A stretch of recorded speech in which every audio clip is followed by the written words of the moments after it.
तो hello guys, welcome back again. कैसे हो आप सब? आई होप आप सभी बढ़िया होगे। तो ये वीडियो काफ़ी इंपॉर्टेंट है आपके लिए, करेंसी से रिलेटेड वीडियो है और एक क्वेश्चन आपके एग्जाम में करेंसी से ज़रूर आता है।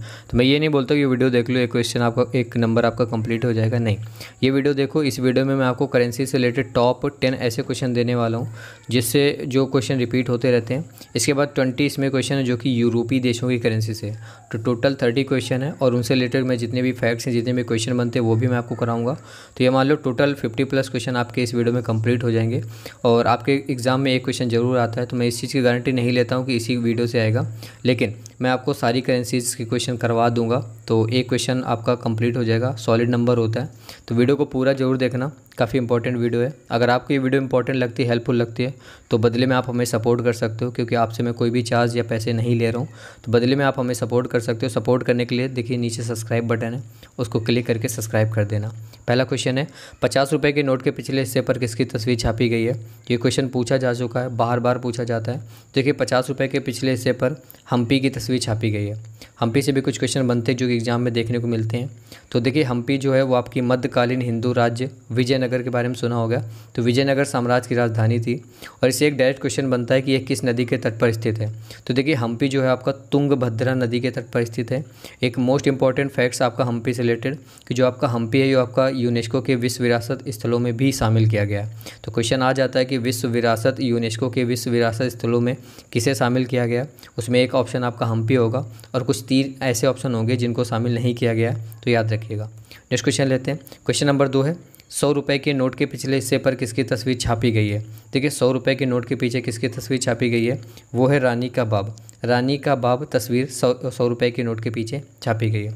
अब देखिए रानी का बाब से भी क्वेश्चन बनता है। सबसे पहले कि रानी का बाब स्थित कहाँ पर है? देखिए भारत के गुजरात राज्य के पाटण में स्थित है। सीधा सीधा इतना याद देखिए, भारत के गुजरात राज्य में स्थित है। अगर ज़्यादा डिटेल में पूछा जाता है तो पाटण में स्थित है। अब पाटण क्या है उसके बारे में आगे बात करेंगे।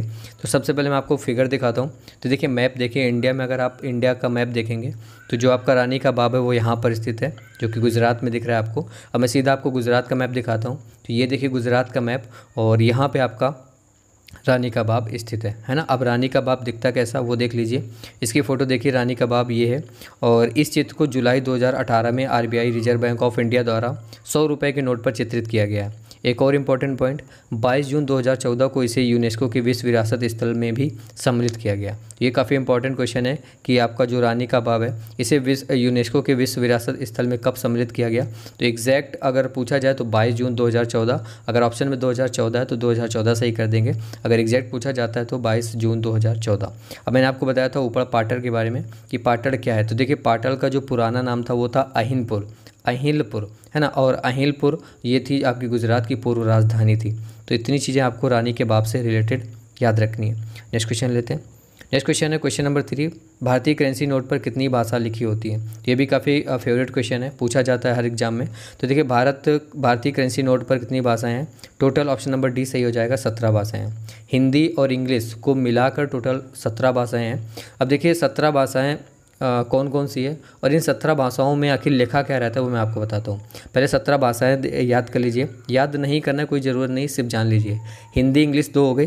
हिंदी इंग्लिश के अलावा असमी, बंगाली, गुजराती, कन्नड़, कश्मीरी, कोंकणी, मलयालम, मराठी, नेपाली, उड़िया, पंजाबी, संस्कृत, तमिल, तेलुगु और उर्दू, ये 15 और हिंदी प्लस और इंग्लिश, ये टोटल 17 लैंग्वेज होती हैं। और इन 17 लैंग्वेज में आपका कीमत लिखा होता है। जैसे 2 रुपये का नोट है तो उसमें कीमत लिखी रहती है, हिंदी में भी, इंग्लिश में भी, असमी में, बंगाली में, गुजराती में। समझ गए? नेक्स्ट क्वेश्चन लेते हैं। 200 रुपये के नोट के पीछे की ओर किसकी आकृति बनी हुई है? अब 200 रुपये की बात हो रही है तो देखिए 200 रुपये के नोट के पीछे आपका सांची का स्तूप की आकृति बनी हुई है। ऑप्शन नंबर सी इसका राइट आंसर हो जाएगा। अब सांची के स्तूप से रिलेटेड क्वेश्चन बनते हैं। तो देखिए जो आपका सांची का स्तूप है वो भारत का प्रसिद्ध बौद्ध स्मारक है। और सांची का स्तूप है कहाँ पर? ये क्वेश्चन बहुत इंपॉर्टेंट है नेवी के लिए, काफ़ी उनका फेवरेट क्वेश्चन है। सांची का स्तूप पूछा जाता है। तो देखिए सांची का जो स्तूप है आप सभी को पता होगा, सांची मध्य प्रदेश में है। अगर ज़्यादा डिटेल में पूछा जाता है तो सांची का जो स्तूप है सांची मध्य प्रदेश के रायसेन जिले में स्थित है। देखिए इसका प्रतीक पूछ लिया जाता है तो इसका जो प्रतीक है सांची का स्तूप, वहाँ के लिए प्रेम, शांति, विश्वास और साहस का प्रतीक है आपका सांची का स्तूप। एक और क्वेश्चन पूछ लिया जाता है कि सांची का स्तूप का निर्माण किसने करवाया था? तो याद रखिएगा जो बेस्ट क्वेश्चन है, सांची के स्तूप का जो निर्माण है मौर्य सम्राट अशोक ने करवाया था। तो इतनी चीज़ें आपको सांची के स्तूप से याद रखनी है। नेक्स्ट क्वेश्चन लेते हैं। क्वेश्चन नंबर 5 है 500 रुपये के नए नोट के पीछे की ओर किसकी आकृति बनी हुई है। अब 500 रुपये के नए नोट के पीछे किसकी क्या आकृति बनी हुई है। राइट आंसर इसका हो जाएगा option number A, Lal Qila की। अब लाल किला के बारे में आप सभी जानते होंगे कि लाल किला आपका दिल्ली में स्थित है, और दिल्ली में कहाँ पे, यमुना नदी के किनारे स्थित है। ताजमहल आपका यमुना नदी के किनारे स्थित है। आगरा का किला भी आपका यमुना नदी के किनारे स्थित है।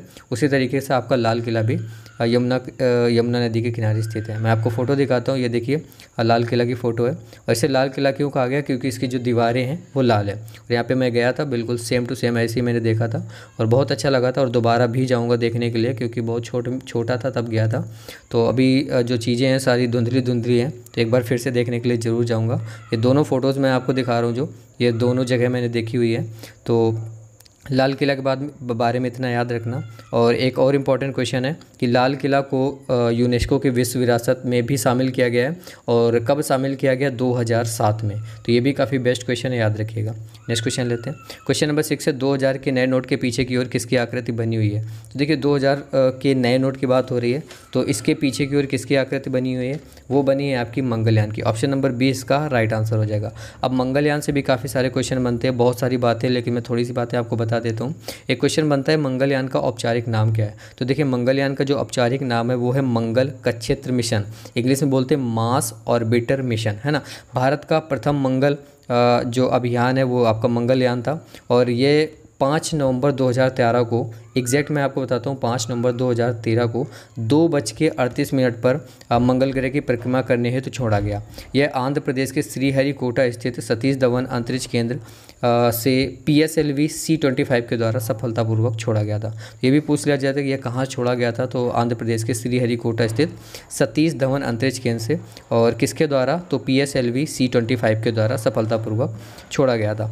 नेक्स्ट क्वेश्चन लेते हैं। क्वेश्चन नंबर 7 है मुद्रा आपूर्ति किसके द्वारा नियंत्रित की जाती है। तो बढ़िया क्वेश्चन है। मुद्रा जो आपूर्ति है वो आपकी किसके द्वारा की जाती है। ऑप्शन नंबर सी, भारतीय रिजर्व बैंक के द्वारा, RBI के द्वारा। देखिए सबसे पहला क्वेश्चन RBI का फुल फॉर्म पूछ लिया जाता है, तो RBI का जो फुल फॉर्म होता है वो होता है रिजर्व बैंक ऑफ इंडिया, और RBI की स्थापना पूछ ली जाती है, तो 1 अप्रैल 1935 को RBI की स्थापना हुई थी कोलकाता में। एक क्वेश्चन और पूछा जाता है भारतीय रिजर्व बैंक ऑफ इंडिया मतलब RBI से, कि RBI का जो हेड क्वार्टर है वो कहाँ पे है। तो देखिए RBI का जो हेड क्वार्टर है वो आपका मुंबई में है। तो इतनी चीज़ें आपको भारतीय रिजर्व बैंक से याद रखनी है। नेक्स्ट क्वेश्चन है भारत में नेशनल स्टॉक एक्सचेंज का मुख्यालय कहाँ पर स्थित है। काफ़ी इंपॉर्टेंट क्वेश्चन है, तो इसका राइट आंसर हो जाएगा ऑप्शन नंबर डी।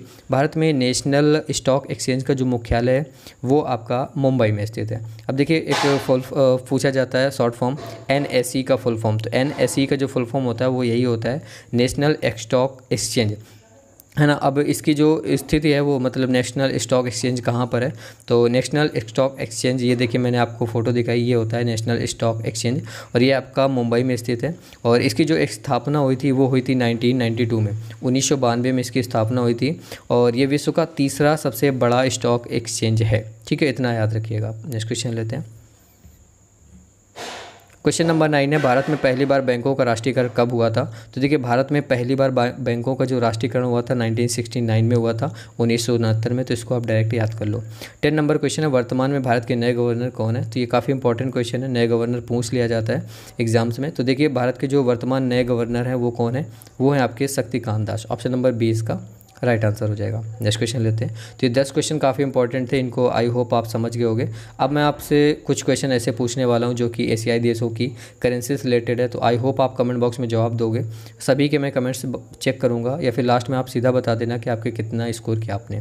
देखिए 11 नंबर क्वेश्चन है जॉर्डन की मुद्रा क्या है। तो देखिए जॉर्डन की जो मुद्रा है वो है आपकी दिनार। जॉर्डन में क्या चलता है, दिनार चलता है। कजाकिस्तान की करेंसी पूछी गई है, what is the currency of Kazakhstan. तो कजाकिस्तान की जो करेंसी है वो है आपकी टेंगे। कजाकिस्तान में क्या चलता है, टेंगे चलता है। जैसे आप हमारे यहाँ रुपया चलता है वैसे कजाकिस्तान में टेंगे, और जॉर्डन में दिनार। नेक्स्ट क्वेश्चन लेते हैं। 13 नंबर है सीरिया की मुद्रा क्या है। देखिए सीरिया की करेंसी पूछी गई, what is the currency of Syria. तो सीरिया में आपका पाउंड चलता है, तो ऑप्शन नंबर ए इसका राइट आंसर हो जाएगा। किर्गिस्तान की मुद्रा क्या है। तो देखिए किर्गिस्तान की जो करेंसी है वो है आपकी सोम। किर्गिस्तान में क्या चलता है, सोम चलता है। नेक्स्ट क्वेश्चन लेते हैं। हांगकांग की मुद्रा क्या है। देखिए ये टेस्ट आपका है तो आपको जवाब देने हैं सभी क्वेश्चन के। हांगकांग की करेंसी क्या है, what is the currency of Hong Kong. तो राइट आंसर इसका हो जाएगा डॉलर। हांगकांग में क्या चलता है, डॉलर चलता है। सऊदी अरब की मुद्रा क्या है, what is the currency of Saudi.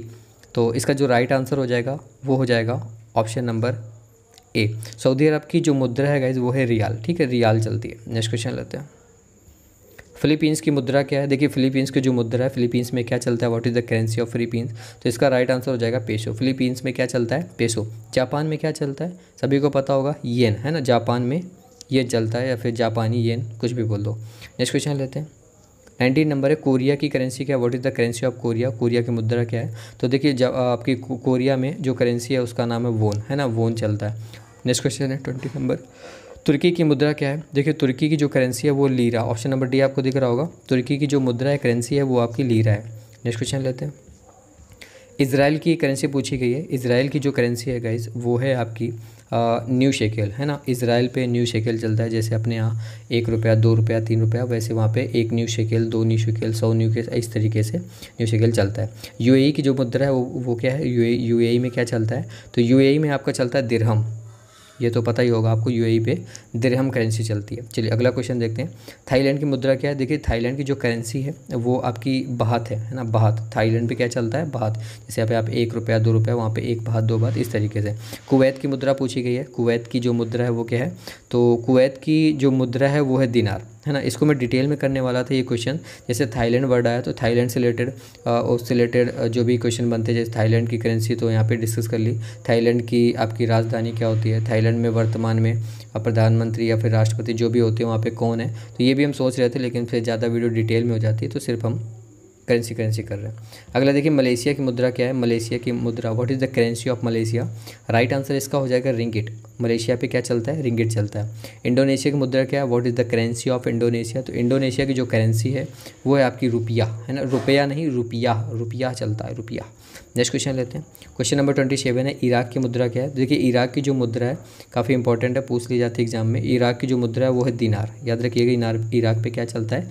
दिनार। ईरान की भी पूछ लिया जाती है, तो ईरान की जो मुद्रा है, ईरान की जो करेंसी है वो क्या है? रियाल है। ऑप्शन नंबर ए इसका राइट आंसर हो जाएगा। लास्ट जो क्वेश्चन है, आई होप आपने 28 में से 28 सही दिए हों। नेपाल की मुद्रा क्या है? नेपाल की currency, what is the currency of Nepal? तो राइट आंसर इसका हो जाएगा रुपया, है ना, नेपाल में रुपया चलता है। नेक्स्ट क्वेश्चन है और लास्ट क्वेश्चन इस वीडियो का, म्यांमार की मुद्रा क्या है? म्यांमार की जो करेंसी है वो क्या होती है? तो देखिए म्यांमार में चलता है आपका क्या? तो ऑप्शन नंबर ए इसका राइट आंसर हो जाएगा। तो ये थे आज इस वीडियो के 30 मोस्ट इंपॉर्टेंट क्वेश्चन। और मैं ये नहीं कहता हूँ कि ये वीडियो आप कंप्लीट देख लो और आप करेंसी से रिलेटेड जो भी आपके क्वेश्चन आ जाएंगे आप कर लोगे, नहीं। करेंसी रिलेटेड कभी कभी इस तरीके से क्वेश्चन पूछ लिया जाता है कि आप कर नहीं पाओगे। आज से ठीक 1 साल पहले जो एग्ज़ाम हुआ था उसमें करेंसी नहीं, करेंसी था या कैपिटल था, जो भी था याद नहीं है, एक ऐसी करेंसी या फिर एक ऐसा कैपिटल पूछ लिया गया था जिसके बारे में किसी को नहीं पता था, मतलब काफ़ी ज़्यादा टफ पूछ लिया गया था। तो मैं आपको सारी करवा दूंगा, कुछ भी नहीं छोड़ूंगा। बस चूँकि एग्ज़ाम डेट पता नहीं चल रही कब से है, इसलिए मैं उतना ज़्यादा एक्टिव नहीं हूँ। काम कर रहा हूँ, 3 वीडियोज़ तो आपके लिए देता ही देता हूँ। जब मुझे ये पता चल जाता है एग्ज़ाम इतने दिन से, पूरा प्लान बना लेता हूँ, सारी चीज़ें छोड़ के जस्ट आपके लिए लग जाता हूँ। तो फिलहाल अभी भी लगा हूँ, लेकिन उतना एनर्जी नहीं रहती है, उतना काम नहीं करता हूँ। रीज़न क्योंकि आप लोग सपोर्ट नहीं करते हो। आप में से 1000, 1200, 1500 लोग आते हो वीडियो देखने के लिए। तो कैसी लगी वीडियो कमेंट करके मुझे ज़रूर बताइएगा। अगर आपकी वीडियो थोड़ी सी भी हेल्पफुल लगी हो तो इस चैनल को सब्सक्राइब करना, और किसी भी ग्रुप में हो किसी की हेल्प करना चाहते हो तो इस वीडियो को सेंड कर देना, वहाँ पे शेयर कर देना, काफ़ी हेल्प हो जाएगी किसी की। क्योंकि 30 क्वेश्चन है, काफ़ी इंपॉर्टेंट क्वेश्चन है। उससे रिलेटेड आपको स्टार्टिंग के 10 क्वेश्चन से रिलेटेड मैंने काफ़ी सारे फैक्ट्स भी बताए, तो उनसे भी क्वेश्चन बन जाते हैं। बाकी मिलते हैं इस वीडियो में। Take care, bye guys.